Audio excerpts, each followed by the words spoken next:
আপনার ভিডিওটা যেহেতু আমি করছি, আমি দর্শকের কাছে মাপ চেয়েছি আপনার ভাইয়া, আপনি আমার মাফ করে দেন। আর আপনি কুল থাকেন, ঠান্ডা থাকেন ভাই, ঠিক আছে?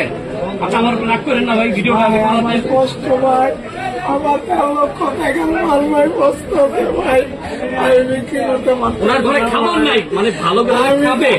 আমার 13 লক্ষ টাকার মাল ভাই, পয়সা দিতে ভাই, আমি বিক্রি করতে পারতেছি না ভাই, আমি কিভাবে চলবো ভাই, আমার পয়সা ভাই আর কেউ আসবে না আশা করি।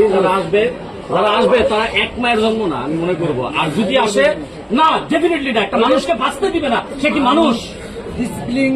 ভাই আমি ভিডিও করার জন্য আমি আসছিলাম না, আমি যদি আপনারা কেউ আসেন, মোবাইল নাম্বার দিয়ে দিব আপনার স্ক্রিনে, আমার সাথে বা স্ক্রিনে ভাইয়ের নাম্বার দিয়ে দিব, ফোন দিয়ে আইসেন। এই লোকে যদি ফ্রি থাকে আপনাদের ভিডিও দিবে ভাই, জীবন ভোগ রেখে। আমি তো না বলি নাই যে ভাই আমি ভিডিও দিব না, আমি ভিডিও দিব, আপনারা যা বলবেন আমি তাই শুনবো, কিন্তু আমার দ্বারা আপনারা সবকিছু ভালো থাকে করে নেন, কিন্তু আমারও ভালো লাগে না, আমারও কর্ম করে খাইতে দেন ভাই।